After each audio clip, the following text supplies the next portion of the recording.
Go. That should be us live, I think. Looks like it. Looks like it. Good evening, everyone. Hope you are doing well. Let us know if we're being defrauded by technology. If not, that'd be an improvement from yesterday. Audio, video, good. Nice. Yeah, that story would have made me rage quit. Yeah, I know. I feel like I've really just reached the healthy human limit for speaking to your computer.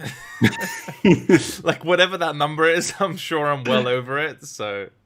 It gets worse when you have to say the same stuff twice, right? Like, if it's 3 hours talking about something different, it's very different from just saying the same thing twice for 90 minutes. Yeah, but you know what? By the way, if those unaware, I uploaded a video on market structure to my own channel today. I recorded it last night, and the first recording was like an hour, 30 minutes. But I went through the whole thing, but failed to actually record. So that was interesting. So I was like, okay, video done, let's upload it, and then realized that I hadn't hit the record button. So I just took a deep breath, closed my eyes for a second, and did it again. So that was, like 3 hours of just talking to myself, basically, which was weird. But to be fair, the second run through was way better than the first one. So, I mean, maybe there's a reason for everything. Let's do intro first, of course, before we get too off topic. We've got plenty to talk about as well. Thank you to Bybit for sponsoring Technical Roundup. Their links are available in the description below if you'd like to support the show. That's a cool way of doing it. Thank you to them, and I think some updated stuff coming out next week as well. Like the video if you haven't already, and go get a cup of tea, coffee, whatever, as we mumble on about relatively interesting stuff. And of course, subscribe to the channel if you are new. You know what, and this actually is a good segue, because we have this, and I mentioned this before, the idea to do the hedging video, right? And then we had the script. We've got basically not the script for it, but like the outline, right? And then the market just completely goes ape shit. Sort of biggest daily candle in a long time, etc., etc. And thing is, that hedging video is still good, right? It's still useful, but it would almost feel like a market signal, kind of pushing that out now. Do you know what I mean? True, yeah. Didn't even think about it. I mean, it would have been even worse, because somehow, like, people attribute all these kind of hidden meanings. Oh, I was just going there, dude. Oh. Yeah, it's weird, because especially when people are very, like, explicit with their views on a market, I've always found it strange when people need to, like, read into other things to try to guess what they mean. I mean, I get it. It's like a conditioned response. Some of our peers in the space are deliberately ambiguous on almost every occasion to kind of allow themselves a plausible deniability if the outcome is different than the one, they were leaning towards. But, I mean, it's turned into some sort of, I don't know, Pavlovian reflex now, right? Where what you say means shit all at face value, and then little things you do, like the kind of tweets you like and who your friends are and your profile picture, that's apparently, like, your view on the market. It's actually really weird. And I know your Twitter's been shit for it. For literally months, it's been unusable. It's been so bad. I mean, the profile picture thing, I can kind of understand. Like, can you give us a history for those unaware, thinking, what the fuck are they talking about with profile picture, etc.? Could you give us the lore of this universe? Yeah, so like back in the day, right? Bitcoin went to 20K, and I was in this Telegram chat room, whatever, that actually Luke Martin had made.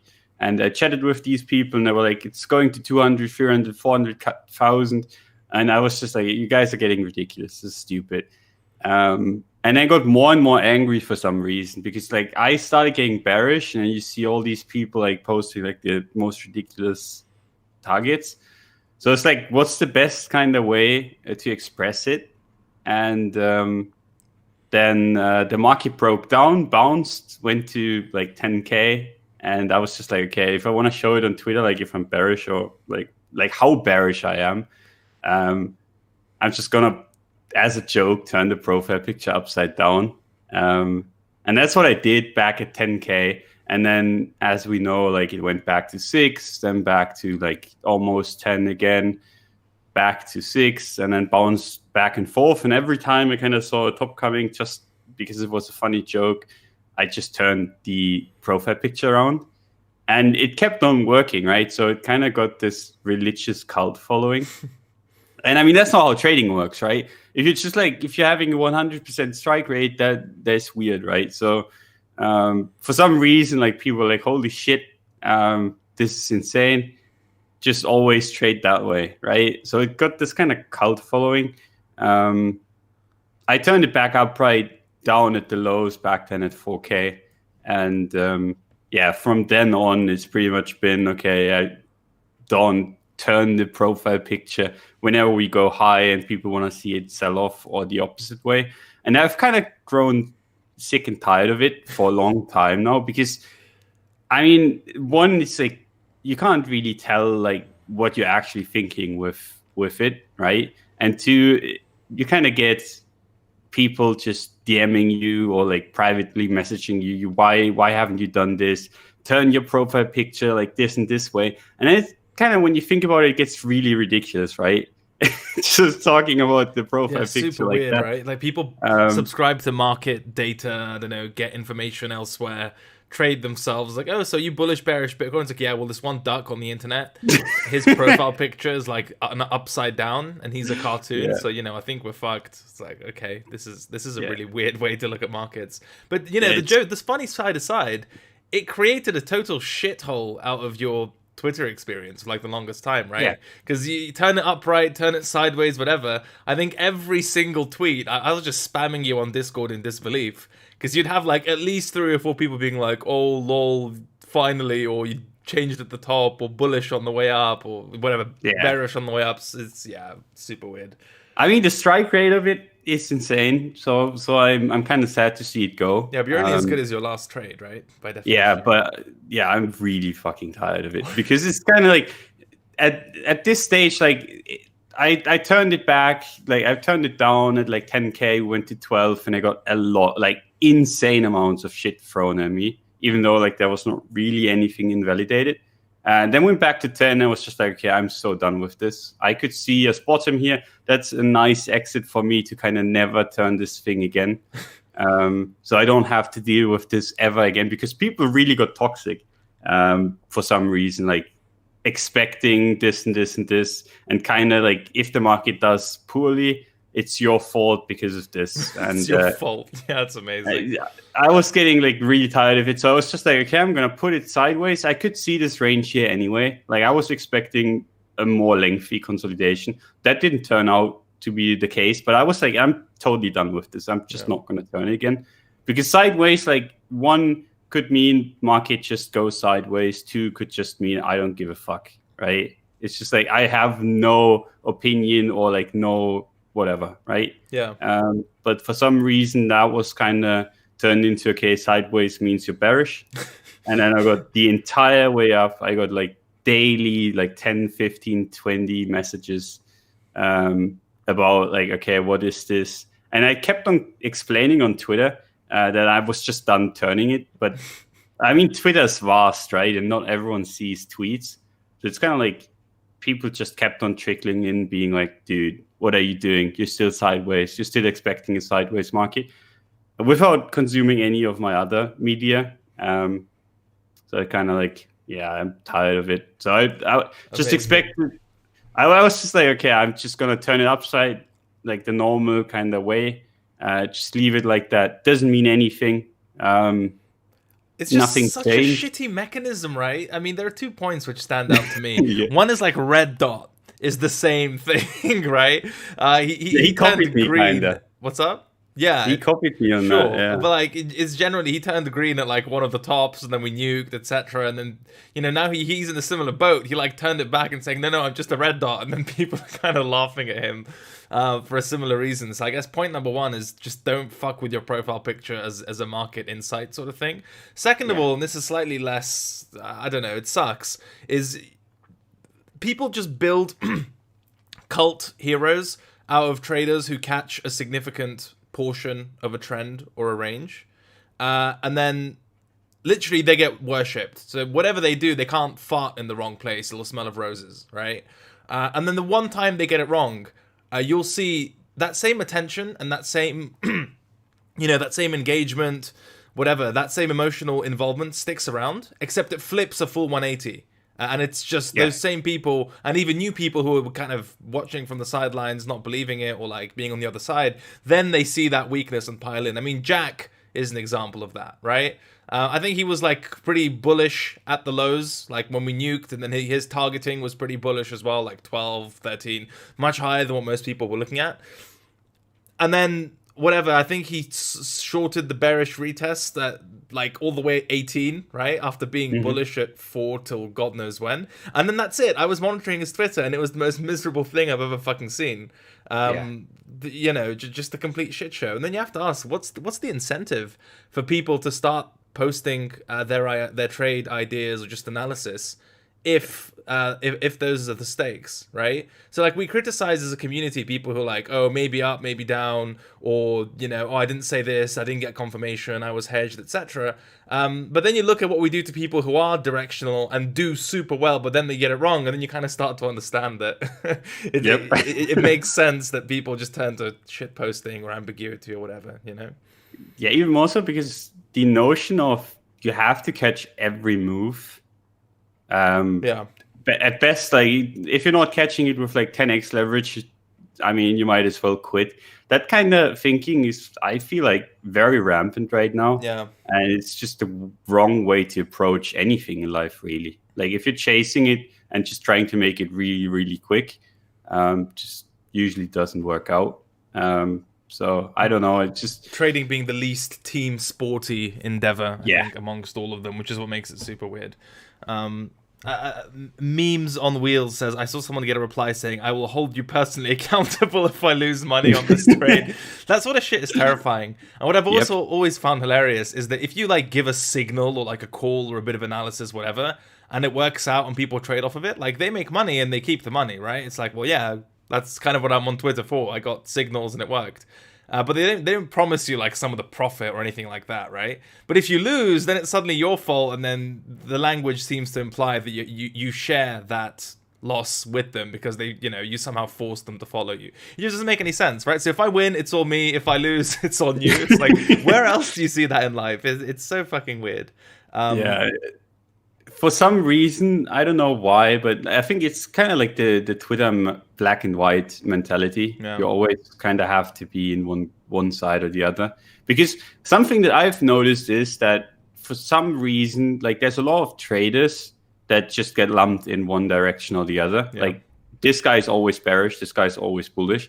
I still remember, like for myself, like I was called a perma bull for the longest time, and then during like the chop around 6K, I was called a perma bear, and then like it just flips, but it takes like half a year or something, and then the opposite side of the spectrum is angry at me. Like it always goes from, okay, the one side is angry at me, might be the minority, but that doesn't really matter, right? Because like the thing that people don't realize with like Twitter and with in general social media is that it's only a select few that are kind of being assholes. But if you like get bombarded by that every single day, kind of gets old real quick. Even if like most of the people are really nice, it still gets old really quick. So you always have, as a trader, if you're not completely non-directional, which I mean, I think if you want to have a nice time on Twitter, it just makes the most sense, even though I think it's not necessarily the content most people come on Twitter for. You're just gonna get hate from one camp or the other. It's like a rise and fall sort of thing, right? I remember joining in 2017, and I saw all these big accounts, and they were just like mostly shit posting. Like I would scroll for like 30 seconds, like on an iPhone, right? So this is like a lot of content. I would scroll for 30 seconds, I'd see no charts, and I'm like, what the fuck? How do these people have so many followers? Right? There's no analysis here. There's no calls. They're not telling me what to buy or just charting anything. There's no education. This is the worst thing in the world, right? And then I kind of look at my own feed pretty much this year or the last few months, I'm like, oh my god, I've grown to, you know, become what I criticized in the first place. But yeah, I think you just go through this arc, and it kind of makes sense. But also, I did, you know, the market structure video is out now for those of you who want to check that out, and I think it's good. And I'd rather do content like that isn't rushed, but is really kind of reasonable, rather than try to shit things out to stay relevant or whatever it may be, you know. Are we done? Are we done bitching about this? There's one more thing to end on. This is therapy. Kind of like a high note. Therapy Fridays. A little bit. But like if we do get like these altcoins that go up again, like it's kind of like the misery level of crypto Twitter is highly correlated with the state of altcoins, because when altcoins go up, everyone's happy. When altcoins go down, most people are unhappy. And then even if Bitcoin goes up and altcoins go down, you kind of can see the jealousy and the anger in people. So I mean, I just hope like maybe in the next few months we get some kind of positive altcoin move, and then it all gets all friendly and everyone loves each other and pumps each other's backs. I mean, that's what I'm looking for. Until we get a red ripper on the majors and then it's back to fighting and people with Discord screenshots that I called this and this was obvious, you know, all that fun stuff. Do you want to talk some markets? I think maybe at least 1% of the people are here for that. The title is focused on kind of Dinosaur, altcoin redemptions, Ethereum outperformance, etc. I think starting with Bitcoin makes sense. I don't have a ton up here. I've just kind of changed it to my screen. I don't have a ton up here that's super interesting or relevant. I've seen a lot of, you know what? I've seen a fair amount of arguments made towards, well, you know what? We should come back and retest more or less the 20k level, or that resistance we had at the highest close. Test that as support, kind of the origin of the breakout, and that would be an amazing kind of trigger for continuation. I'm not so sure, to be honest. I don't agree either. I don't want to see that, to be honest with you. I don't want to see a pullback that goes that deep. Because at that point, I would have to start entertaining the idea of this being a gold-style breakout, right? Whereby you have the break of the all-time high and the impulsive move that follows through in the short term, but then if it just peters out and fizzles out into, you know, peters out. Oh yeah, nice. Didn't even mean that. Nice one. If it fizzles out into irrelevance, like we get the all-time high break, like yes, it's not a bubble, you know, confirmation, skeptics, wrecked, etc. And then that's it. That doesn't ignite, you know, further buying or higher conviction, and we just kind of float or drift lower. That would suck, I think. I don't think that would make for a good looking chart. I mean, obviously we have to see what happens, how that looks, etc. But in terms of just like how this thing is going to morph on the higher time frames, at least not in the short term, I don't want to see it pull back to the all-time high break level. I don't think that would be a market that's screaming strength necessarily. What do you think? Totally agree. I don't think we should retest 20k. If anything, like as a really, really quick wick. Yeah. But I don't even think that should be happening, because really, like what's been happening in the last few weeks to months is that we've had all these big players FOMO in, right? Yeah. And the moment you start losing, like the moment you start getting close to 20k is where you expect them, like, because they're trying to get FOMO filled. That's been pretty much the entire narrative of the move up, which is justified, right? Based on the recent moves. But that kind of narrative kind of goes out the window the moment you start approaching 20k, because really there should be bids that don't even really allow it to get there. Mm-hmm. I think so far it still looks really good. Mm-hmm. I don't really see, like on the low time frames today it's a little bit weaker, and there's some memes that we can talk about later why it maybe makes a little bit sense to kind of be a little bit cautious. But overall, like the high time frames just look really good to me. And I'm like, if it starts going to 20k, that changes a little bit, because below 20k, like you said earlier, I think it starts looking really similar to gold, and then that narrative could play out that we're just gonna mirror gold. And the good parts and the shit parts, it seems, right? Yeah, I mean, it's just been like break the high and then just do nothing. Yeah, it's the gold chart for those wondering. So this is kind of what our argument is. And again, this is subject to change. Maybe it starts looking amazing down there in one way or another, whatever. But this is kind of our frame of reference at least. You have the all-time high break. I mean, using the wick here, even using the body, whatever, just all-time high break, we'll use the wick because it makes sense. You have a really strong candle through it. Like, this is an amazing monthly for gold. And even if we look at the weekly, it's just, basically blasted that area. You even got a chance for that level to act as support.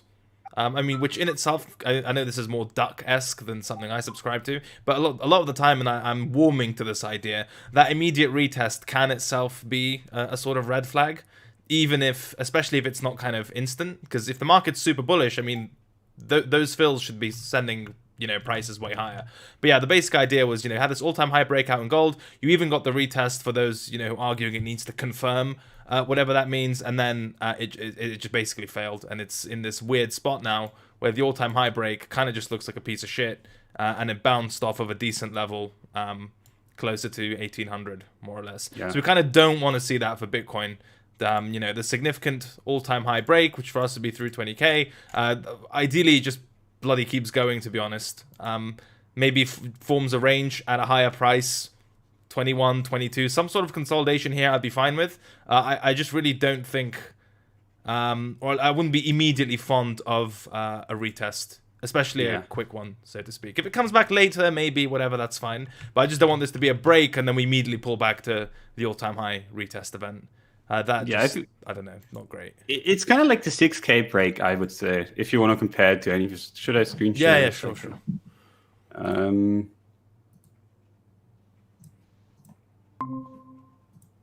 Yo, wrong screen. No, I'm joking. So, like, this is how this should go, right? This is the most important level on the chart. Gets broken, and then we just moon it through, right? I would have gotten worried if this retested, just based on the fact how important the level is, and how many eyes are on it. And obviously, like, later down the line, we retested it, and I think that would be fine in this case if it does kind of go to like 25, 30k, kind of rounds out, lightly retests 20k. I think that'd be fine. But like, imagine how the chart would look like if we just got a red candle like this into 20k. Excuse my drawing skills. But like, that wouldn't inspire much confidence in me. And like I said, like, the infinite bid that we've had in this entire rally upwards, and if you guys remember back at 10k, we didn't even know about like all these institutions coming in, but we could still kind of see like what was going on, all the absorption going into the level. There was clearly something going on, and that's been going on for that rally ever since. So if we start getting like these kind of really, really bad looking candles, I'd be starting to get at least a little bit worried. And then if he started moving below 20k, started closing there again, that'd be a red flag for me. But like I said, so far, no indication of that. This breakout has actually been pretty strong, in my opinion, from the 20k area. It's already up quite a bit, went up almost 20% on the breakout. That is significant. So, yeah. I like your 6k comparison because it reminds me of like one of my favorite type of things of that level. So I was saying that, people thought like flamed me for the 6k kind of breaks. I was saying it's a really good resistance, which is weird, right? Because very publicly, whatever, that my position was you reclaim that and the market just doubles, basically, right? And that's pretty much what happened. But the hilarious bit that I get shit for, or was getting shit for, it doesn't happen anymore. That'd be really weird. I'm not like you in your profile picture where this thing just sticks around. But I remember when 6k broke back up, right? By the way, shout out to Hisaka, who snapped me out of my disbelief to actually start longing at like 6.6k or thereabouts, because I just literally couldn't believe that what was playing out, which is, a different topic. But that's hilarious to me, because whenever I talked about it from like a TA point of view, my argument was, okay, 6k is really, really strong resistance. This is when we were below it. So if that breaks, the market's just literally going to go to each swing high, 10, 12, 14, etc., just super quickly, but it's still very strong resistance. And so then when that level broke, despite me offering that bullish plan, right, people are messaging me shit like, oh, well, you said it's really strong resistance, and then look how easily it broke. I'm like, you idiot. It's really strong resistance, it broke, and then the market doubled. If anything, that, you know, confirms or proves that it's strong resistance, because its break literally meant that we melted upwards. There's nothing that's even close, or that comes in the way once that level was, you know, conquered. It's just a really weird it's a really weird kind of logical or illogical way of thinking about a market, that generally if a strong level doesn't do its job, it's suggestive of a move in the opposite direction, right? So 6k mega resistance, it's broken, it should be mega bullish. And then the criticism was, well, you said it was mega resistance, we mooned through it. It's like, well, yeah, look at what happened afterwards. Like, price fucking doubled. What'd you expect? Very weird. Lots of narrative based stuff that I mean, it makes sense if you just think about it, right? It's an important level. A lot of people are going to position around it. So if these people that all position around it start going underwater, you have a potential for a squeeze, right? Yep. And in that case, that was quite a bit more than a squeeze. But that's usually how it goes. When you have these levels that everyone looks at, you're going to see, if it does break, you're going to see a big move. And identifying those levels can be really helpful in your trading, because then you know, okay, you're in explosive territory. You know, okay, either this is going to break down from the level, like let's say 6k, or it's going to like super moon. Then you know, okay, if it does go up, I don't want to fade that move anymore, because I know that there's going to be people stuck underwater that are trying to get out. And the same thing with 20k, in my opinion. It's a really important level. If you start getting back below it, you know that there's a lot of people trapped above 20k. So you wouldn't want to kind of risk that. But yeah, that's just how big levels work. Yeah, I agree. But it's nice because they sort of let you anticipate volatility for the most part, right? Like when Jules came on, South Tequila, you know, his whole thing was, a lot of my edge is just knowing how to stay away from really shitty trades, right? Either be it a side of the market or a holding period on a certain day, etc. Like if you just start off by dodging a lot of bullets or minimizing the number of circumstances in which you can just really get offside, then that in itself is like a fantastic start, right? So and I agree with that, and I think it applies to levels. Bruno says, could you please explain the squeeze concept? And he says please twice. Like, he's either very polite or and very serious about it. Yeah, very serious about it. Some urgency. I mean, the squeeze kind of concept is a really simple one. It's kind of introduced by the fact that people are trading on leverage. So, I mean, it does work in markets that do not have leverage, but leverage exacerbates it, right? Yeah, exactly. So let's say you're looking at this resistance here, right? You have this level, get rejected a million times, and then people are like, oh, this is a really good support resistance level. Every time it gets there, it dumps, so I'm just going to short into it, right? So a bunch of people build these short positions, and then what happens, just based on the fact that other people are buying more than these kind of like people that are trying to just sell it down basically are doing, or even worse, like sometimes you have derivatives, for example, Bybit or BitMEX, like people on those kind of platforms that are trading with leverage, they're selling, and then you have the underlying Bitcoin itself being bought by whoever, right? So Bitcoin is getting bought, but people are kind of borrowing money to sell, or like borrowing Bitcoin to sell, and that is kind of like what builds up these big positions at these levels. And then if price moves through it, these people are all underwater, right? They have losses. Some get forced closed. Some are just like, oh, I was wrong, I want to get out. But because so many people want to get out, and a lot of people are also kind of just trying to get into the breakout because they see, oh, price just moved above this level, I want to get in. So you kind of get this buying frenzy, and the same is true, obviously, for the downside, as you can see here on the left side. But yeah, you get this buying frenzy, and all these people that kind of shorted the level are forced to get back into the market because at some point, like if you're borrowing Bitcoin to sell it, you have to buy it back. It's just how leverage positions work. So yeah, that's kind of like the danger of these bigger levels. Like if you play them too often, you can get overrun. And then if you have bigger positions, it's even worse. Like the bigger your position gets, the worse you are, the worse of a position you're in. Because let's say, I mean, if you're trading one Bitcoin at this level, right, you have no problem just closing that out. You can just, like, you're gonna find someone that is gonna fill your order. But if you have 100 Bitcoin, I mean, 100 Bitcoin would work as well, just because Bitcoin's been growing. But like, if you have 1,000 Bitcoin, right, and you're just kind of in that position, you can't close that. Like, you're not getting out of that position because there's just not enough for you to close the position out. And then what do you do? And some people hold on stubbornly. That's kind of what happened down here. You're like, Bitcoin has to go up. So I have this big position now, and I'm going to keep it or even add on the way down. And then price goes lower and lower and lower and lower. And these people get in more and more trouble. And at some point, the entire account gets wiped. So yeah, I mean, not all squeezes kind of work out like this, where it's this extreme. But you can see it on lower time frames, just people being forced to close their positions, their wrong positions, because of a price move that they didn't expect. It's just like being offside forces you to make uncomfortable decisions.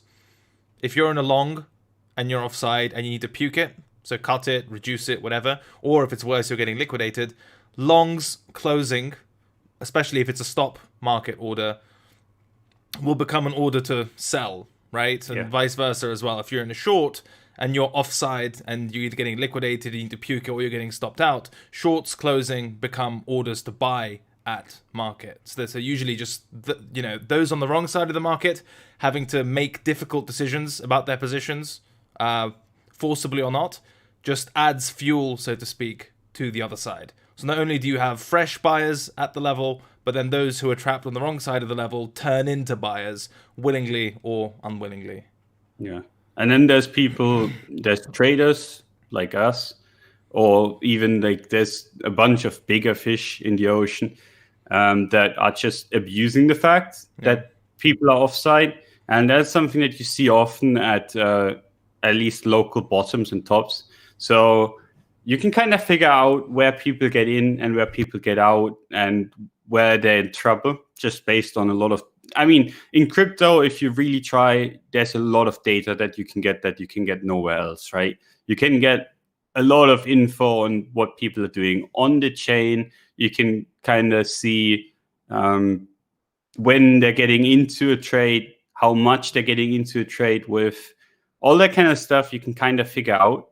And then if you make the right guesses, and that's been happened, like it's happened in crypto for years and years now, is that you get a bunch of bigger guys just grouping up on one other bigger guy, or like a couple of big other guys, and they're just Sounds trying like your them Friday night, Doug. Yeah, sorry, go on. No, but they're just trying to kind of run that person over. They know he's in trouble, and the most kind of, I think the most famous example of that in recent history, there's a few in a little bit further down here that are also really interesting. But the most memorable for me in recent history was this kind of price hike, where you had a Chinese guy just buy Bitcoin, and then he didn't stop. The guy just like low leverage bought Bitcoin, and then Bitcoin went up, and then he bought more and kind of increased the leverage on the way up. And then that guy pretty much solo pumped the market. And then you had other people on the other side of the market, and they're like, we can kind of see that he's buying way too much and that he's getting into trouble. And it's not really breaking out like that guy thought it would. So they're just getting him into trouble by just selling into him. And then, I mean, this dump was pretty much him getting liquidated. Every exchange, like BitMEX shut down. Bitfinex had troubles, but Bitfinex actually worked pretty well back then. Yeah, I ate shit on that move. I remember it. Yeah, I mean, so did I. Like, I was long on BitMEX, and had to kind of switch exchanges. Like BitMEX shut down. Like if you bought, you couldn't close. You were just stuck in your position. So I kind of got onto other exchanges, loaded off that way, and got out of the move relatively unscathed. Like I still took quite a big cut that I normally wouldn't have taken if I had a chance to actually do something about it. But yeah, that was a mad move, and that is something that does happen even on the larger time frames in crypto. Bitcoin does like to do it a lot. For some reason, like even this down move here, you've had bigger market makers, so the people that kind of provide the liquidity that you're trading and getting liquidated in the lower ends, and price went pretty much exactly where it had to screw them over. So yeah, that stuff does happen, and that's something that you as like most people, I don't know if there's any people that are really trading large size, but it's something that you don't have to worry about too much when you're trading smaller size. But the bigger the size gets, the more dangerous this kind of stuff becomes, because you kind of get turned into target if you're doing something that you shouldn't be doing. And yeah, it's happened before. It's gonna happen again in general. And I don't even know where we started that point. Squeezes answering gave the longest answer ever, but hopefully I'm sorry, detailed one about squeeze. No, but we both did. But I think it's good. I think it's helpful to know. This is a question which actually brings us to the thing I also want to cover from Simply Gains. He says, "Can you tell me why you longed ETH the first time it hit $80? Nothing on high time frame or low time frame suggested a reversal." And we can just talk about ETH generally as well as ETH BTC also. So why did I long this, right? So, I mean, I kind of saw this as the last area of support. So I kind of knew, okay, there's at least something on the left side of it. And then more importantly on ETH BTC, let me get in chart with a little bit more history. With ETH BTC, we moved into this area, right? Into this giant area that we hadn't tested really ever since moving out of it. So it's kind of like, okay, we're in the area of support for ETH BTC. I don't think ETH should go much lower than it's at right now. And then I was like, okay, if ETH is pretty, like, I don't think ETH is going to go lower against Bitcoin. And then I was just in the modus of, okay, where's Bitcoin going to bounce? And I just saw a lot of absorption going on there. It's not always about lines on the chart. Sometimes you kind of see the sentiment as well. Like for Ethereum, you saw Substratum. Like, oh my god, that story is so good. Yeah, so on ICO, they raised ETH, and then they held ETH the entire way down. So for the people that don't remember, ETH kind of dumped from a lot to almost nothing, right? And they held the entire way down. And then at $80, they posted that they'd hired a trader to trade for them, and he was shorting ETH because $60 was guaranteed. And I kind of saw that. In general, I like to trade sentiment. Yes, wasn't so using Bollinger Bands as well? But no, they said we're using. Dude, it's just an insane story. Yeah, they were just using Bollinger Bands. He said, always sell the bottom of the, always buy the bottom of the Bollinger Band, sell the top. It's the easiest way to make money. That kind of shit. And then you have, like, in general, when you have these kind of people join onto the trading train. But on the short side, you usually approach bottoms, right? On the top side, when you get people to leverage long, that can go on forever and ever, right? It's really hard to judge kind of the tops of rallies, because you can always find new buyers, right? From outside the market. But when the market is tanking, I mean, you have these relatively new people that bought the top, change their opinion slowly. When they get really bearish, and price isn't really responding to that, I like to look for bottoms. In general, I can't judge bottoms really well just off of sentiment. And sentiment was really nice. And Bitcoin was approaching support. I mean, down here in this zone, I was expecting a bounce. I hoped Bitcoin would go down to like just below 3K. But then again, I was kind of expecting a bounce before that, because usually like 3K, if it really goes to 3K, it's probably going to go lower than that. I didn't want to see it go lower. So just kind of took my chance. And I mean, I long Bitcoin there, but Bitcoin didn't net me half as much as ETH. And I just bought ETH as well, just based on the fact that I knew ETH BTC was kind of approaching support. So a lot of sentiment, a little bit of TA, and then just generally like $80 sounded really, insane, really cheap, right? For ETH. I feel like that bias can work super well, but also just super badly as well. I think just looking at your ETH chart, I remember seeing ETH on Coinbase for like 80 something because I was buying Bitcoin when I saw that, because I think we were discussing it and literally the entire exchange infrastructure in crypto had collapsed at that point. Like at that moment in time, we're down like 50%, right? Or like 40 something percent on the day. The exchanges just don't work, right? There is no market. And I'm like, look, if this isn't like somewhere near the low, then crypto's over. We go to zero for like 3 years and that's it. I fucking love trades like that, right? Especially on the bullish side. On the bearish side, it's a lot harder. Like, oh, if this doesn't die here, then it's going to go a lot higher. Like from a technical whatever point of view, that logic is still kind of reasonable.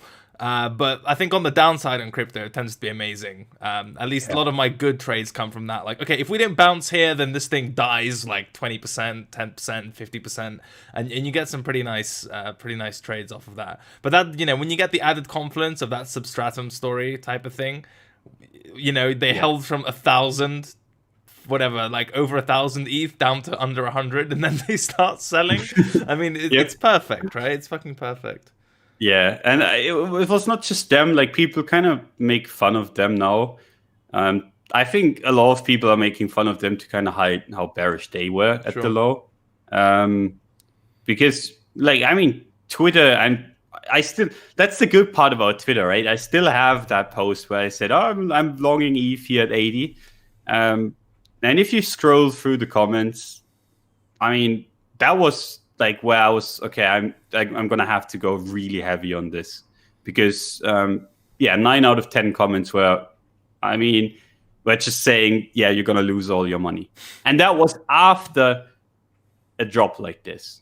It went down 94%, and Bitcoin was just, it felt like it was going to zero, and that just kind of ticked all the boxes for me, so I just got some. And then I saw those comments, and in general, like that very, very bearishness everywhere, that I just went really heavy. That was still to date one of my best trades. Like, longed 84 and closed 150, I think.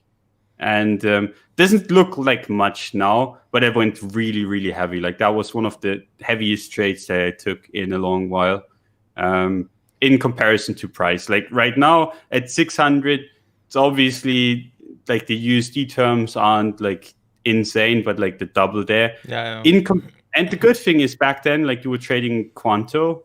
So that is like an instrument where on BitMEX, where if you're longing ETH, you're kind of longing ETH USD, but with Bitcoin. And the calculation of that entire contract is a little bit more complicated. Yeah. And it kind of takes into account how, like, your position size grows if Bitcoin goes up. It's just how that works.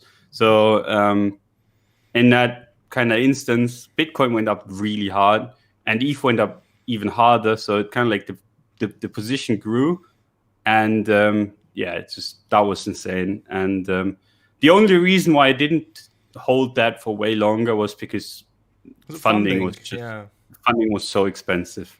When you kind of feel like, okay, I'm losing like the salary of a person that's working for a year in every funding round, it's just like, fuck that. I don't want to deal with this. In hindsight, if I would have held, I would have made more. But the funny thing is, not even too much more, just based on opportunity cost. And I did get back in after the dump for a little bit more. Yeah, I always find when I go really heavy in size, my trade management also just becomes so fucking conservative that I'm almost looking for an excuse to get out, as opposed to just being confident in the position. I think Jules talks about, again, similar stuff with a lot of the time size can just be a burden. both from a market impact point of view, but also just psychologically in how you're viewing how you're viewing that position. Yeah. For me, it's always been like my main problem with holding like positions like that has always been funding. Yeah. Because I don't feel the need to hold short positions too long. Doesn't make much sense to me. But with long positions, Just buy spot, bro. yeah. I mean that is something that you can do. But if you want to leverage, it's really hard to do. Yeah. If you have funding against you, just based on the fact that psychologically you just see the number go down and down, and you see the insane fees that you have to pay. It takes the excitement out of it.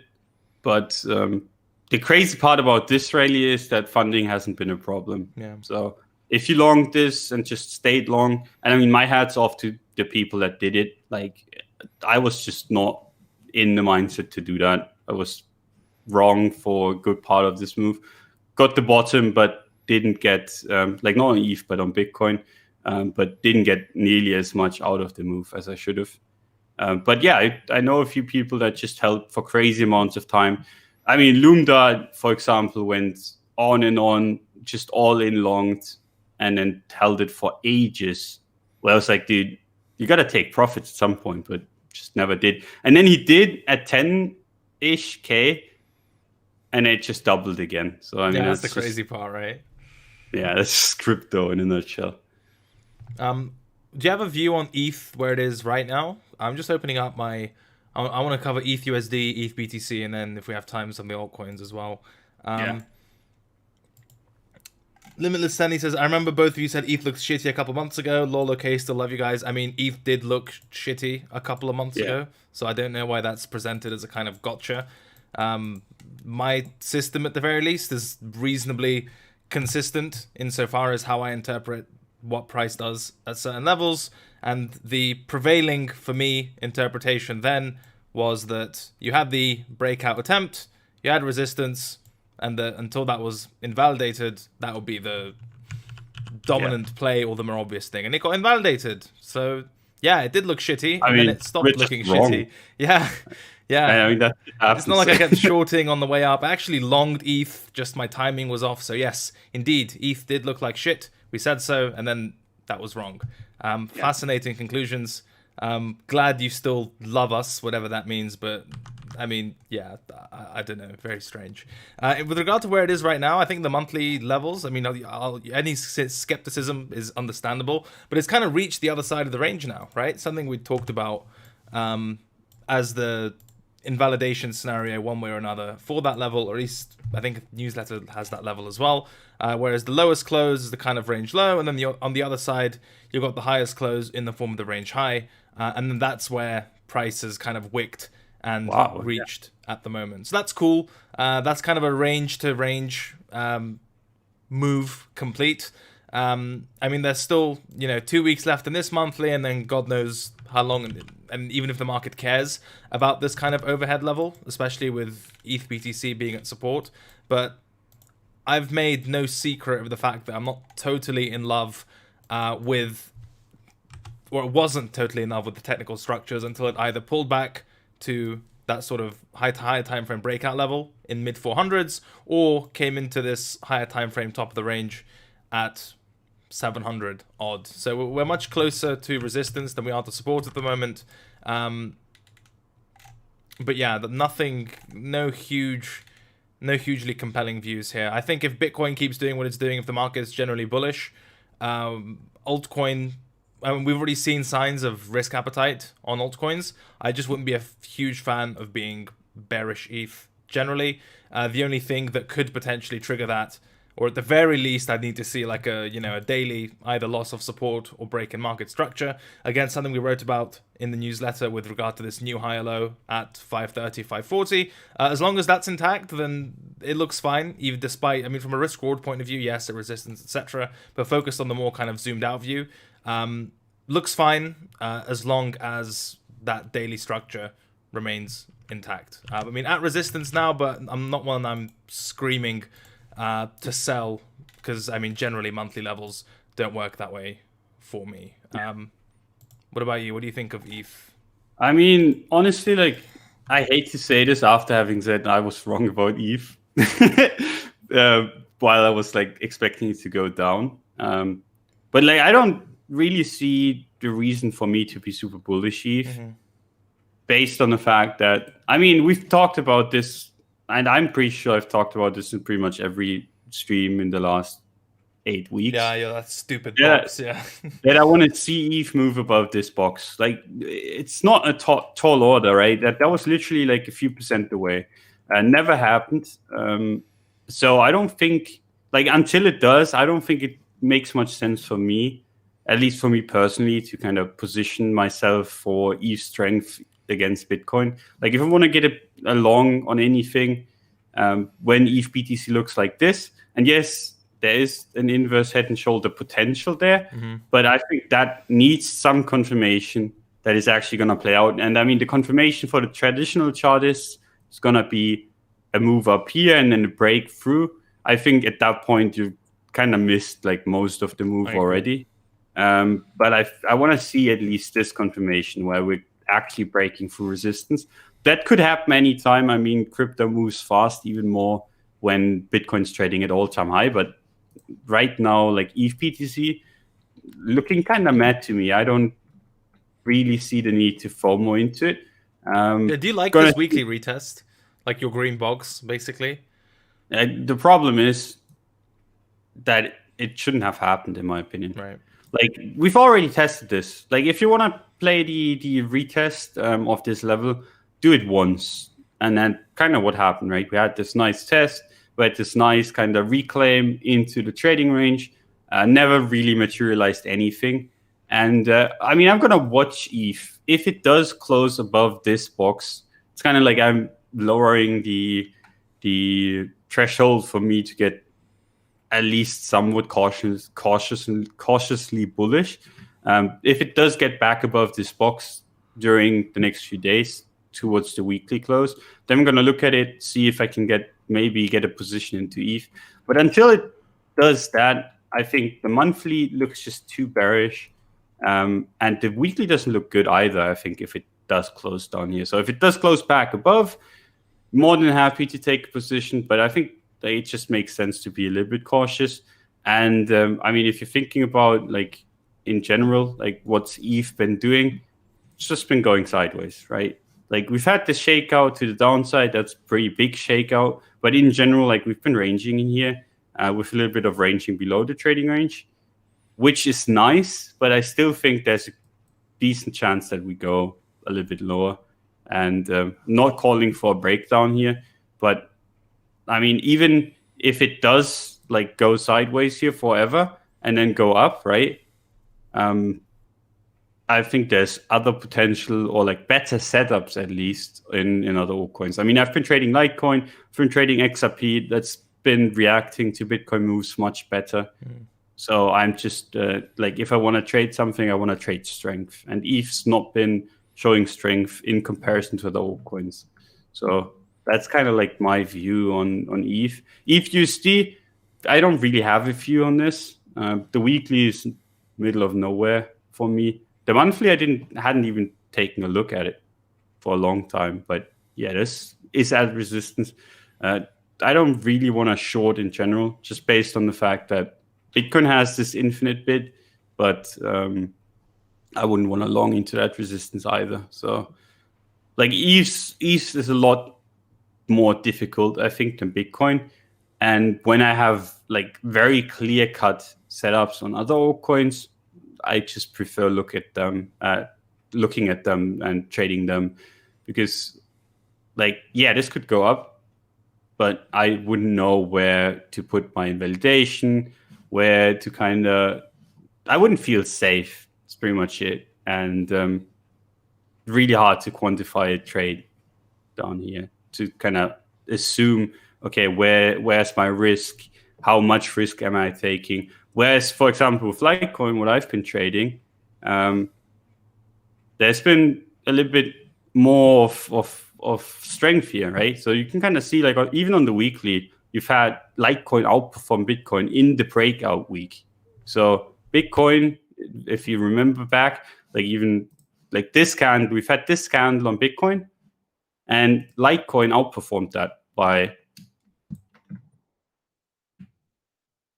8 to 14%. If you go from the low to the high, 20%. That's on the breakout, right? And then you compare that to ETH, which this week has been going down 8%. That's weakness to me in comparison to Litecoin. So I'm just more interested in Litecoin. That could change. Like I said, reclaim this box, and I'm gonna look at ETH. I think ETH has potential to move explosive, but so far it's not been doing so. So are you still happy to be generally punting kind of whatever risk on for alts, even if ETH BTC for you doesn't look great? Because for a lot of people, that's their kind of requirement. You know, if ETH or ETH BTC looks good, then that's risk on for altcoins, and therefore I'll go along ETH and other stuff as well. But are you fine longing other stuff even if ETH BTC for you doesn't look great? I'm not going really hard into these altcoins. I'm just trading them so I have exposure, and it's been working really well. But I mean, I'm gonna be out there real fast if I see anything change. Yeah.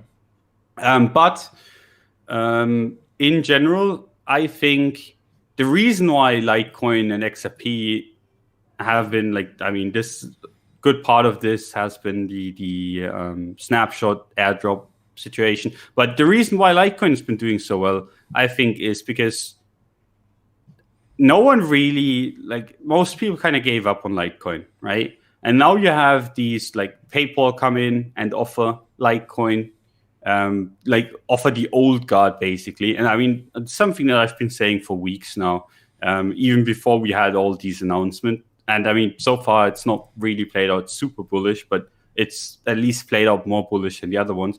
I think there's not that much exposure to stuff like Litecoin. It's just not sexy. Litecoin XRP is just not sexy. I mean, you have these DeFi coins. Don 2021 thesis, everyone is underexposed to page 1 of CoinGecko or whatever it is, the top 20. Yeah, I'm serious. Yeah. I'm serious. I seriously think there's potential there when people just relocate.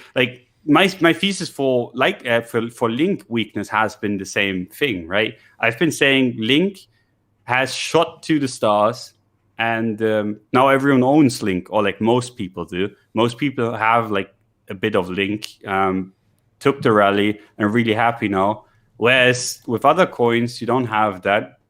So I'm expecting Link to outperform just based on the fact that it's hitting resistance. It's kind of doing poorly. And I think that's probably going to continue until you get a massive washout, just based on the fact that Link just went through its first cycle, right? And Litecoin, XRP, they've gone through multiple cycles in the past, and there's right around cycle low. So they could outperform stuff that is still near cycle high. But we'll see, right? So far, I'm just chasing strength or anticipating strength and then acting on that. And it's been working with regards to altcoins. But yeah, it's obviously still a time to be a little bit cautious, just based on the fact that if Bitcoin moves strong in one way or the other, these altcoins are going to dump again. Yeah. And then you don't want to be all in altcoins. I still think the major move that you're going to get is a massive Bitcoin move, either to the up or the downside, and then a strong move to the downside on the altcoins, at least against Bitcoin, where I think a lot of people are really close to capitulating their altcoins, just based on the fact that they sit through this entire lengthy bear market. They're not seeing any gains against the dollar sitting in their altcoins, and they're getting fed up with it. And they're seeing Bitcoin rally away from any kind of price that they can realistically buy in. Yeah. So the only way to get back into Bitcoin is to sell my other investments, and that's kind of how it always goes. I think there is definitely a unit size bias with these things as well. It's one of those memes that actually has a lot of weight in terms of, you get normies or retail or whatever, and I don't think we're there yet, to be honest. I think this is much more the professional class getting involved rather than Coinbase being the number one app and a bunch of retail, really newer participants. I mean, we're retail, for fuck's sake, but you know what I mean, newer participants jumping into the market. I don't think we're there yet, but when we get there, Can you imagine looking at Bitcoin? And this was like like the reason I'm articulating this isn't because I'm purely speculating. It's because this was literally me, even in 2017, right? When I was a student, I'm like, oh my god, Bitcoin is so much. And then on my Coinbase app, I'd see like Litecoin and the other Ethereum, but especially Litecoin. I'm like, oh my god, this stuff is so cheap, right? I can get like dozens of these, as opposed to just like a 1 or 1.5 Bitcoin, right? And then I discovered shit coins on Bittrex. I was like, oh my god, I can have thousands of Patientory and Library and Mysterium and Lisk and all this other crap. Because it's cheaper per coin. There is definitely a unit size bias there, which I think applies. And we were discussing this amongst ourselves earlier. Like, let's say you decide to take quite a significant decision, and you're like, fuck it, I'll drop 6 figures into crypto, right? In dollars, 100K. Let's see what I can get. And it's like, yeah, you can get 4 Bitcoin in a bit. It's like, wait, are you fucking kidding me? Like, I'm ready to drop, whatever, 100K, 6 figures, just get me crypto exposure. It's the next big thing. It's like, yeah, you can have like 4 Bitcoin or like, whatever, ETH, shit coins, etc. Right? And you can imagine if that's how it applies to 6-figure purchases.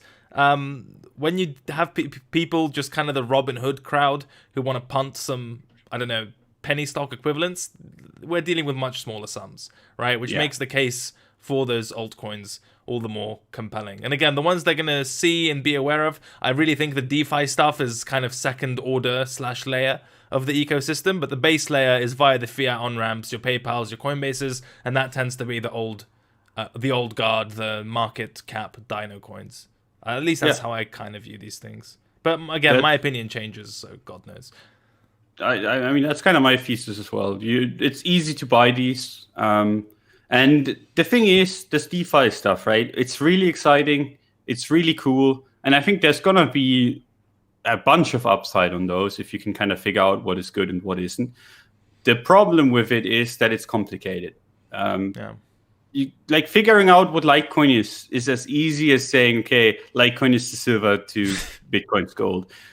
To figure out what XRP is, you just say it's Bitcoin, but for banks. Like those kind of narratives, or like Bitcoin Cash, you can even say Bitcoin Cash is the cash of Bitcoin, right? Like that is really, really easy to understand in comparison to when you're getting out these protocols and you're like, okay, you can do this and this and this financial move on there. You can kind of lend out money. You can kind of yield farm, whatever. That kind of stuff. People look at it and like, okay, I don't really understand what this is, how it works. Unless, I think the one exception to that is something like Link, where the price appreciation is so fucking mental that it almost doesn't matter. But again, it's the exception, not the rule, right? So yeah. But so for me, it's kind of been like, I think there's gonna be potential in the DeFi space, definitely. Yeah. But I also think like a lot of people have been moving out of their boring coins or whatever you want to call them, Litecoin, XRP, Bitcoin Cash, even though Bitcoin Cash still looks completely trash. Yeah. Like these kind of have seen a move out. Like a lot of people are just like, they've been chasing Link. Like, let's be real, like a good part of this Link rally is people moving out of their, I've held this for 2 years and it's not done well. And then they've moved it into Link. Yeah. Now they're down probably, or getting back to break-even levels. Whereas these old coins now have the potential to kind of get the new people. They have another chance. So it's kind of like, it's always a back and forth, right? Yeah. And this is kind of, if you've lived through the 17 and 18 altcoin bubble, this is a theme, but on a much larger scale, where you have just money come from one sector, flow into the other. And then, I mean, I don't want to call it pump and dumps, but it's a lot like pump and dumping. It's actual rotation of allocation in a complex, multi-layered asset class. I like that better. Yeah. But it's kind of like... But you just discover new shit, right? I think it's reasonable. Yeah. But, like, just like we discussed about alt BTC pairs, generally, most people will on-ramp via Bitcoin, right? Or ETH maybe, but primarily Bitcoin. And then on that on-ramp, there'll be other altcoins there, your Ethereums, your Litecoins, etc. And then if they get into shitcoins, from there they'll move usually, if they're still in the ecosystem, from that fiat on-ramp to a more altcoin-oriented exchange. A lot of the time it wasn't even futures, right? It was actually you just start trading spot altcoins, which is what kind of we did on Bittrex, Poloniex, that sort of thing. But either way, you then end up rotating from kind of fiat, on-ramp, old guard, whatever, blue chips, so to speak, to the more kind of newer listings, hotter, experimental sort of stuff. I mean, it basically goes from relatively sane, and you can kind of understand where people are coming from, to completely complete insanity and complete like shit flinging left and right. Fun. And that is indeed where it gets fun, but that's also where you're gonna have to make some hard choices if it does happen. I mean, the thing is, like, all this kind of talk that, like, my kind of ideas about this market, they're based on my experience in the past, right? Mm-hmm. I mean, I have some ideas, and I mean, no kind of situation is the same. But it's still the case that we've had similar situations before. And I mean, a lot of people know that, right? But very few have been patient enough to kind of just say, okay, this is what has to happen. And I mean, I've just been lucky enough to kind of have that German stubbornness of just sitting there being like, yeah, dude, first Bitcoin, then at some point you get a Bitcoin top, then you get a Bitcoin drop, and then you get an old season or like big altcoin moves. And I've just been saying that for years now. Now we're actually at that point where Bitcoin is trading above all-time high. Still don't think it's quite enough where it has to, like, I think there still has to be one big move, either to the up or to the downside, for the altcoins to get really interesting. But I mean, I think we're getting close, just based on the fact that, interest is growing by the day in the crypto space. Jesus Christ, in the crypto space. And the more interest you have on Bitcoin, the more interest you're going to have into altcoins, because, like, the first thing that people ask, it's like trickle down economics. No, but like the first thing that people are going to ask you after you explain them Bitcoin is, are there others? Yeah. It's always the first question that I've always, I mean, especially when one is so expensive, they can't have one Bitcoin. I mean, how financially accessible is one Bitcoin at $23,000, right? Not very. Yep. So the moment you see, like, I mean, this buying here on Bitcoin, it's a lot of institutions, a lot of serious money, and it makes a lot of sense that they're kind of focusing on Bitcoin.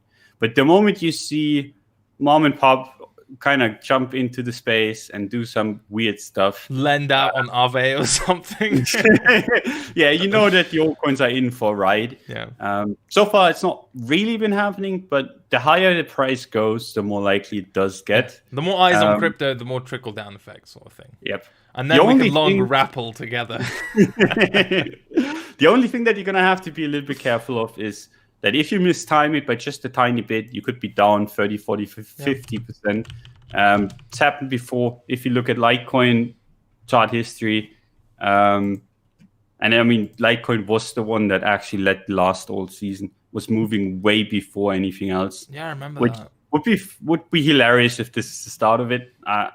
It's kind of one of the reasons why I have Litecoin. Could play out completely different, but I do want to have at least a little bit exposure. But if you look at Litecoin, if you mistimed this by a day or two, you're instantly down 40%. This is like literally just 3 days, disregarding all the wick action that's been going on. Yeah. And yes, you're not underwater for long, but 3 days can feel like an eternity when you're actually losing 40% or like 15 to 20% a day. Do you remember the premium that Litecoin had at its USD top at some point?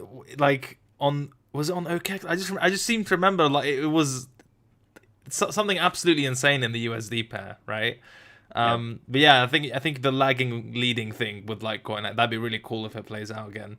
I'd love that. But timing is everything, right? It's where my meme comes from, that I feel really good because I longed Bitcoin at 11.9 and ETH at 400, except I did that in whatever the top was.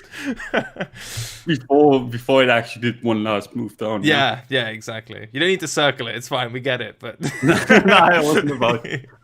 I wasn't about to. But yeah, it's been a crazy rally. It's really, really hard to judge where it's gonna go. A lot of people are throwing around targets for, like, I've seen on YouTube 10,000 targets for ETH, that kind of stuff. I don't think it helps anyone. It just helps to be on your toes, kind of take it as it comes. Don't get too, like, something funny that I've been seeing is kind of these disbelief phases, right? So I was kind of like from like 7 to 9, 10K ish.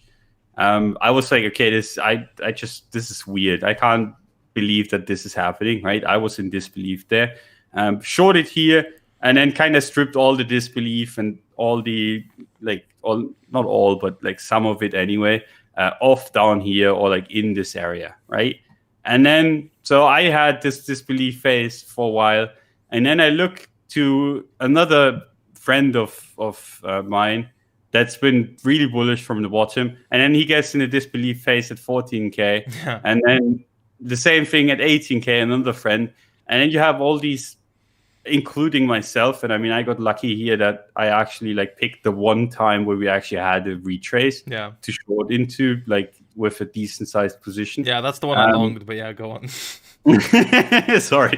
That's all good. But like, you always have these heroes trying to time the top, right? And I'm definitely one of them. Like, but at some point, like, this was the one that I tried, and I just noticed wasn't gonna work. And that's a signal in itself, right? If really good setups are failing. Yeah, I had a trigger, and it's somewhere on stream. To if the 12K, this is after I already ate shit on that setup. It was basically here, just as a reminder, just to go through my pain once again. To be fair, I wasn't even that big, like, largely, because I woke up and it was one of those stupid trades where you just wake up and you mark it long because you think it's gonna break out. Not good, right?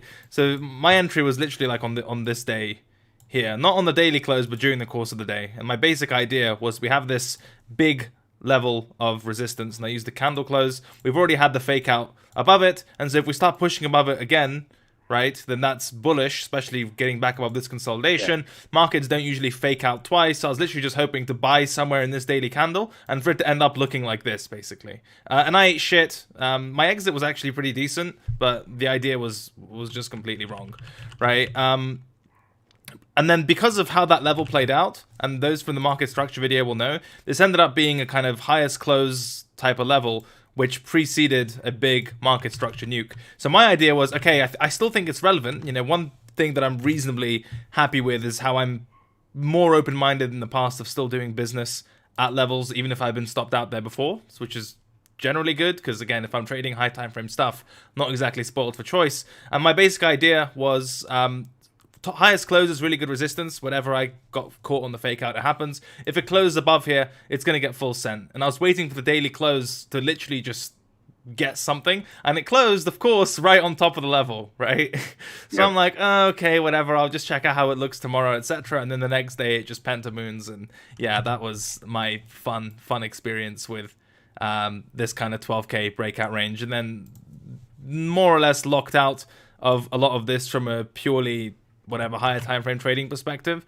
You know, we talked about this on stream before. It's funny, when I sold some spot at 15K, right, it's like 15.2 or something, and you know, I was reasonably prepared for, you know, 16, 17, not 20 the all-time high run, not at all, right? That was kind of in the back of my mind in a very distant way, but I was feeling like personally quite euphoric when I sold 15K, so I just kind of wanted to take that edge off and like, okay, just sell some spot, lock in some profit, move it into fiat, into the bank account, forget everything else, right? And then have an objective view on this market. And I'm like, okay, well, that euphoria was definitely there. When we hit 18K, I felt it in my body, right?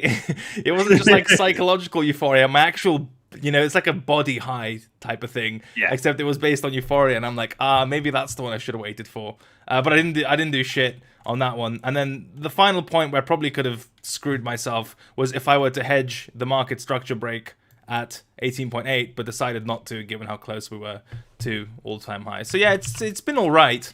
You know, I still get tagged in pretty weird tweets like, oh, you know, in 2017, like in 2018, you listened to whatever cred, Don, and so on, and then this year you listen to XYZ. It's just a really weird way of thinking about these things, in terms of you have like oracles for certain points in the market cycle.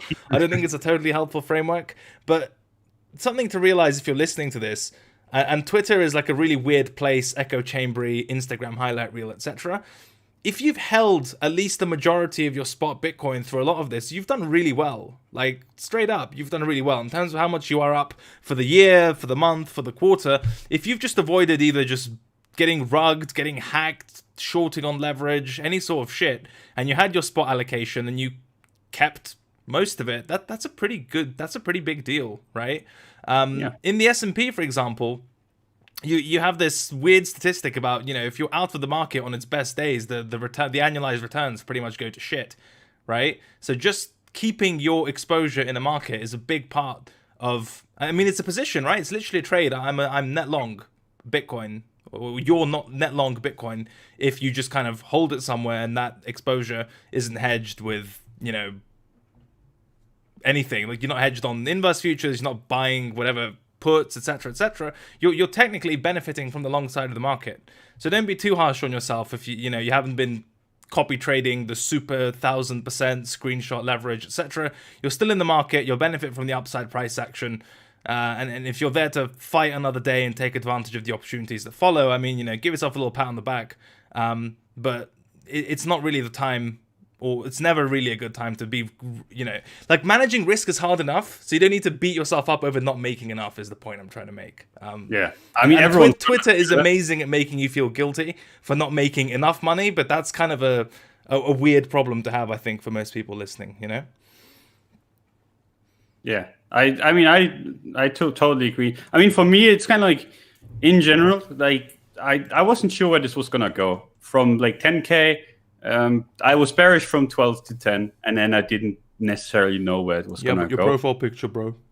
It was sideways. I don't know where. Like, I wasn't entirely sure, right? So I was just sitting there, and I was like, okay, I'm gonna short hedge at least. If I get something bearish, right? And never got anything bearish, right? Never got a big kind of nuke that I could long, but never got really anything on like the bear side or in general. Like, there was just no good trade opportunity for me there. Yeah. So it's just happily sitting there being like, so I saw like Bitcoin move from 10 to 20K. I couldn't be happy about it, right? Yes, I could have made much more money if I just giga-sized leverage long that. But I didn't long down from 1K to like 10K almost on this left side, and I made more than enough money with that. And it's kind of like, now that we have this leverage trading, and it's the same in the traditional market. So people just trade these options, like the market goes up, and still 90% of the people that trade there just go bust, right? And you're like, okay, what is going on? And it's just basically this chase for risk, this chase for leverage, this chase for making one trade and then being at the end goal. And if that's how you trade, the end result for 99.9% of those people is going to be just losing everything. You can even get the direction right? Like jump kick. I'm sorry, I butchered your name there, probably. Pointing out, you can still lose a lot longing in the bull market if you're on leverage, right? So if you have spot exposure and you're sitting on that, it's not like you're out of the market, right? It's not like you're sitting in a hedge thinking, fuck, price has gone up, 10% a few days in a row and I've just been flat. It's like, well, you haven't. Yep. It's just this weird non-leverage trading shaming. Like, it's the opposite of the truth, right? It's almost made to seem that not trading on leverage is itself a risk. And you're doing something wrong if your crypto exposure isn't defined by that. Whereas for most people, it's probably the wiser thing to do, especially when you kind of zoom out a bit and look at this thing over a long enough time span. Not donating it to a liquidation engine, you've probably done very well, I think. Yep. Nice. It's the same thing if you look back at like this run to like we went to 10K, like from 6 to 10K, and then we dumped to 3.5 just before this run. Yeah. Right. With a lot of hedge funds straight up getting ripped and all sorts. Yeah, and then you had literally hedge funds and like some of the largest ones in the space. Yeah. go broke on this. Yeah. Right. And then So imagine even how like, they feel now, dude. Just jeez. yeah, I haven't actually heard from parts of them anyway, anymore since then. But like, this is the risk that you take, right? Even professionals can get hit by this. So you gotta always kind of realize that, like, if you're borrowing money to do something with it, you're always taking on at least, like, I mean, it's kind of sounds corny, like an existential risk, but it's basically that for your Bitcoin holdings, right? At least the ones that you do have on the exchange that you're trading. So you gotta be very, very cautious on that front, because I've seen people go bust being bullish in a bull market. Yeah, straight up. And that is literally the worst thing that can happen. I've seen people target 100K at 6 and below, and they don't have any Bitcoin anymore, just based on the fact that they took the leverage slider and just increased it by a tiny bit too much. So yeah, gotta be careful on that front. In general, I wanted to quickly talk about like the December 17 curse, because I kind of mentioned it at the start. Yeah, please do. Okay. I'll be right back 30 seconds, by the way, but yeah, please go on. Yep. So in general, this is something that Loomdart showed me years ago, and I've kind of been looking for it ever since. Not entirely sure if it's going to play out again, but if you look back, December 17th in 17 was the top, right? And then you look further into the future, exactly 1 year after, December 17 was literally the exact bottom here, right? Started the next run pretty much to 14K. And then the next one, December 17, was the bottom here before this run. And then we had this Black Swan event, right? Which, I mean, a lot of people have already been talking about that shouldn't necessarily be, like, you could ignore this on the chart just based on the fact that this was pretty much a big liquidity hunt for funds and market makers and everyone. That was kind of too big on the leverage side of things. And that is kind of like the curse of the 17, or the blessing of the 17th, really. Bottom here, top here, and now you have like December 17th yesterday with a big wick to the upside where people are a little bit concerned. Something, I mean, it's a meme. I'm not big into these kind of cycle things, but still something I'm watching. So I'm not looking to kind of go into any crazy shenanigans, leverage kind of stuff. But yeah, it's just something that I and a few other people have noticed. Chinese New Year, Wall Street bonus, China bans Bitcoin, Korea bans Bitcoin. I mean, it makes sense to kind of, if you think about it, towards the end of the year. I mean, tax-wise, makes sense to take profits. In general, it makes sense that there's something there. I don't know why it's exactly the 17th of December every time. I don't know if it's going to be the 17th of December this time. But yeah, I thought I'd mention it just based on the fact that it's a pretty interesting kind of... Especially if there are no levels to work with, right? You might as well start being a bit more open-minded with other stuff. I get it. It's important to bring up. And then for the people, like someone in the chat asked about earlier, before 17, that was not necessarily the case, like December 17th here.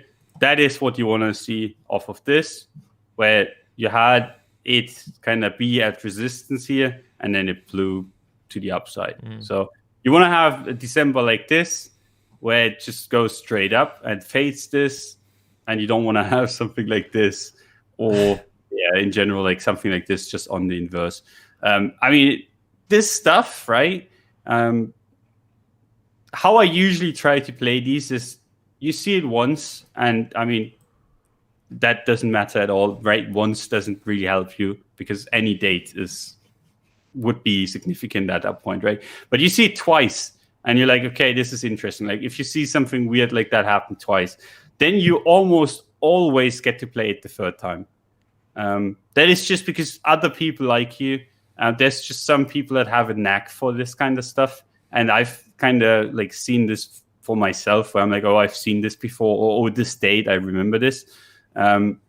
And then those people kind of talk among themselves. It's usually the people that kind of nerd this market hard and are around all the time. And those people usually have more money than the people that don't, right? So the third time, usually the one that I trust the most.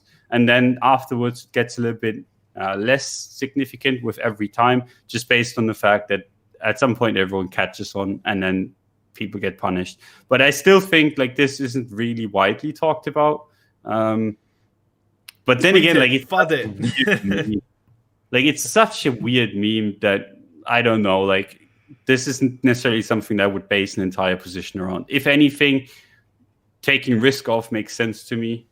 See where this goes, but yeah, I wouldn't just like I've seen people just net short, be like, okay, this is gonna be the top because it's been the top before and it's been the bottom before. I think that's a little bit aggressive, but it is something to look for or look out for.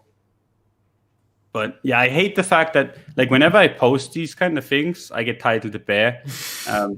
Or like just whenever leave Donald alone, let him tweet.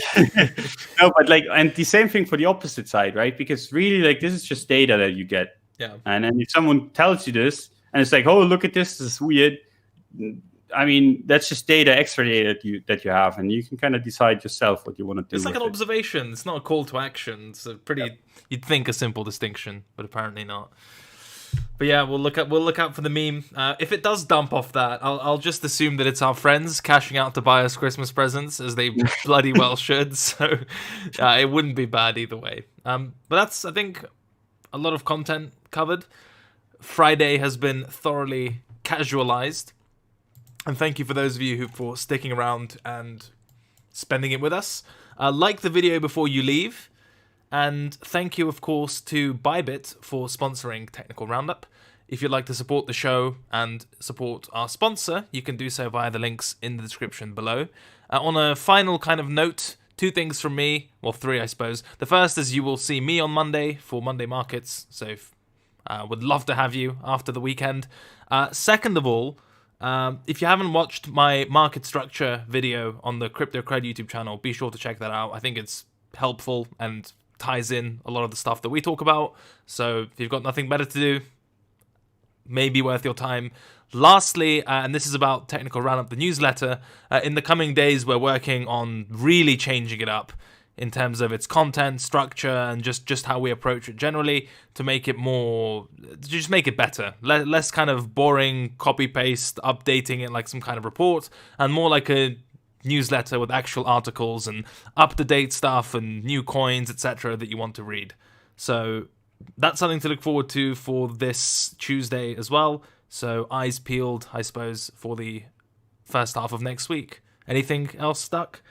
No, I think that's it. Awesome. Thanks for coming by. Yeah, really thank you for coming by indeed. That's all we've got. I'll see you on Monday. We'll write to you on Tuesday, and then Duck will be talking about the next FUD on Wednesday, I'm sure. All right, take care, everyone. Thank you very much, and we'll see you next time. Bye-bye. See ya. Bye-bye.